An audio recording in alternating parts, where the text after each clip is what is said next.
दोस्तों, आज की कहानी है सासू माँ आप क्या खाती हैं जो कट कट की आवाज आती है।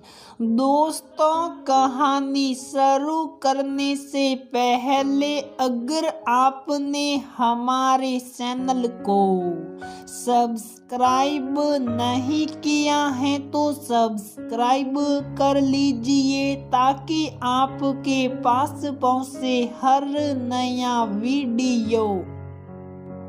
अरविंद, गाड़ी निकालिए, सोनू का डेंटिस्ट के पास लेकर जाना होगा, उसके दांतों में बहुत दर्द है।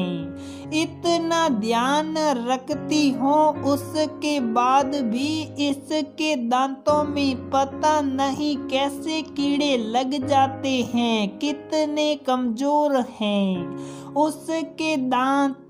क्या करूं जो इससे दांत मजबूत हो जाए। रमा अपने पति से बोल रही थी। बेटा बोला, मम्मी पापा से क्या पूछती हो, उन्हें तो कभी दर्द होता ही नहीं है। दादी को देखो, वो इतनी बूढ़ी हो गई हैं फिर भी उनके दांतों में कभी दर्द नहीं होता और कितने मजबूत हैं। बेटे की ये बात सुनकर रमा भी सोचने लगी कि सच में उसकी सास बहुत बूढ़ी हो गई है, परंतु उनके सारे दांत वैसे के वैसे ही हैं। थोड़ी देर बाद रमा और अरविंद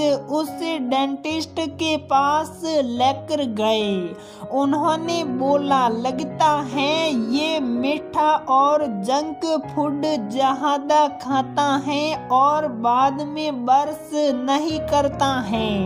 सुबह शाम इसे ब्रश करने की आदत डाले और कुछ भी खाने के बाद कुल्ली जरूरत करे।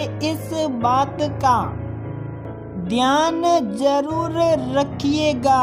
फिलहाल गर्म पानी में नमक डालकर इसे कुल्ला करवाइए, इसका दर्द चला जाएगा।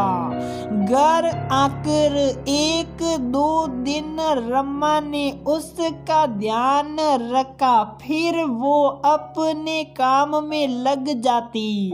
बेटा मीठी चीजों को खाता और ब्रश नहीं करता था। एक शाम रमा कमरे में बैठी थी, तभी उसे कुछ कट कट की आवाज नहीं आ रही थी। वो अपने पति से बोली, बाहर मम्मी जी बैठी हैं, वो क्या खाती हैं जो हर रोज शाम में कट कट की आवाज आती है। उठकर देखने के लिए गई तो उसने देखा कि उसकी सास पोते को हाथ में मक्का और सन्ना का भुजा देकर बोली, बाबू थोड़ा इसे भी खाया करो, दांत मजबूत हो जाएंगे। वो बोली, मम्मी जी हर रोज ये शाम में आप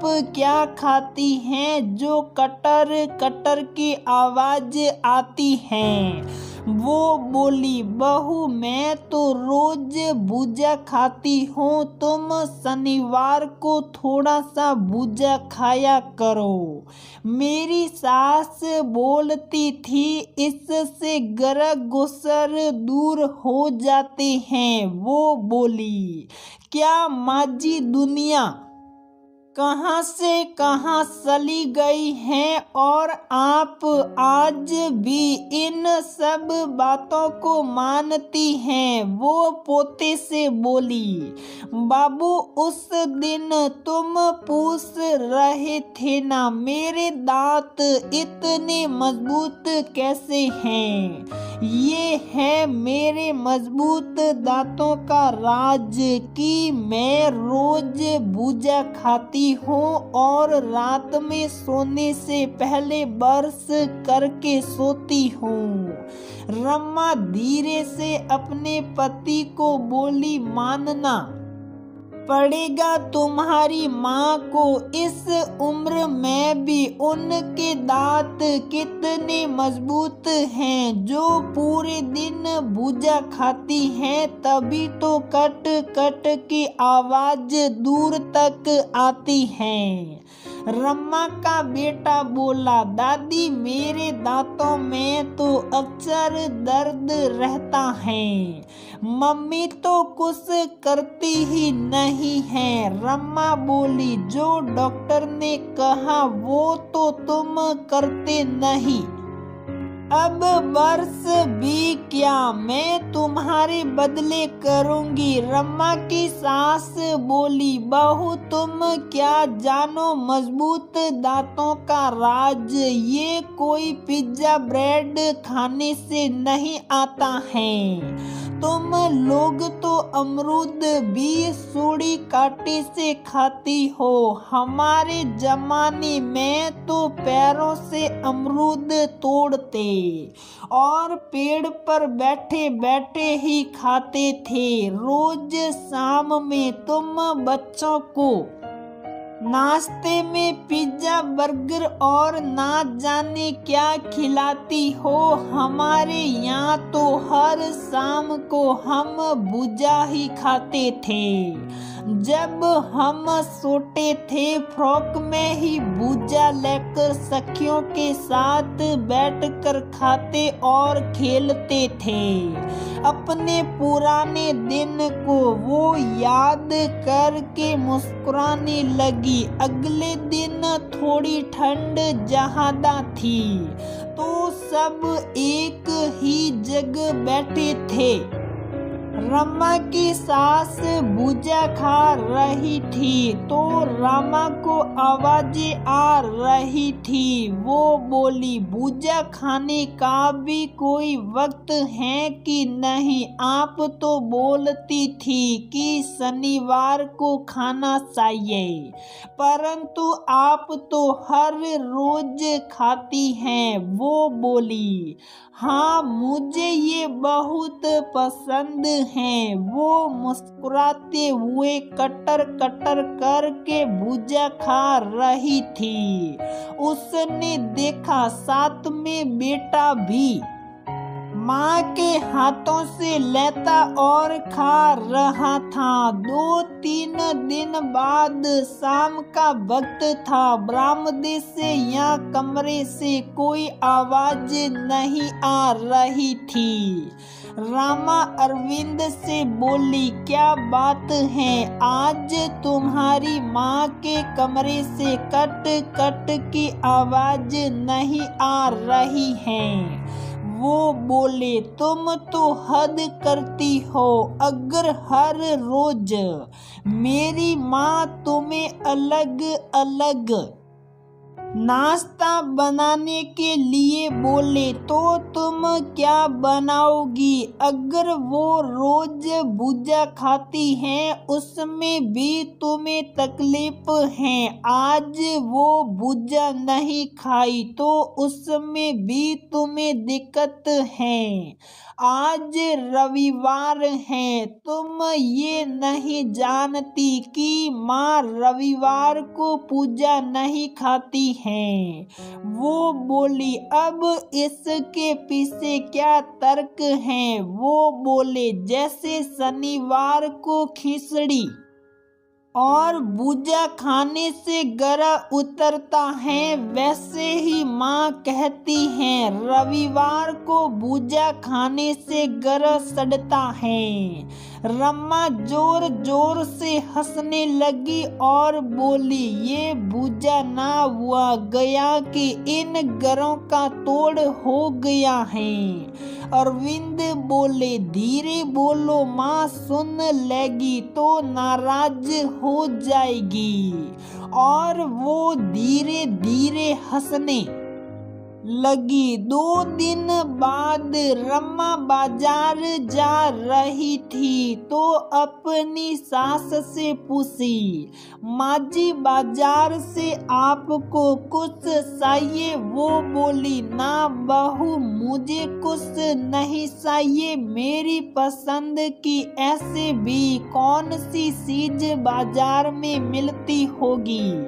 वो बाजार चली गई। कुछ घंटों बाद जब वो लौट कर आई तो सारा सामान रखने के बाद सबको चाय बना कर दी। एक लिफाफा सास को देते हुए बोली, मम्मी जी ये आपकी पसंद की चीजें हैं। सास बोली, मेरी पसंद की चीज है, ऐसा भी क्या मिल गया बहू? अरविंद भी बड़ा गौर से देख रहे थे। उन्होंने पैकेट खोली तो उसमें बहुत से छोटे छोटे पैकेट थे जिसमें सन्ने, चावल, मक्के, मूंगफली और कई तरह का भुजा था, जिसे देखते ही उसकी सास के चेहरे पर एक चमक सी आ गई। रमा मुस्कुरा कर बोली, मम्मी जी आप तो बिल्कुल बच्चों जैसी लग रही हैं।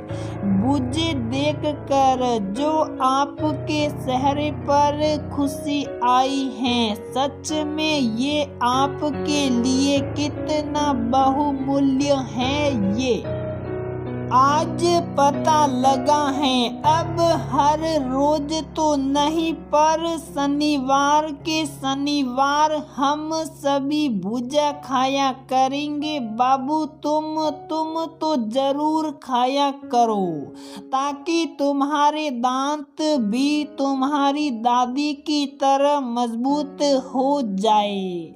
अब हर रोज चटपटा नाश्ता बनता था, परंतु शनिवार को दोपहर में खिचड़ी और शाम में चटपटा भुजा मिलाया जाता था और पूरा परिवार मिलकर उसके मजे लेता। पूरे परिवार को एक साथ लाना है तो मजेदार भुजा भी एक अच्छा बहाना है। दोस्तों सच कहा है किसी ने, पहले के जमाने में लोगों के दांत बहुत मजबूत होते थे। वो इतने खराब नहीं होते थे जितने आज के समय में बच्चों के दांत खराब हो जाते हैं। उस जमाने में लोग ऐसी चीजें खाते थे जिससे हमारा शरीर भी स्वस्थ रहता था और हमारे दांत भी मजबूत होते थे।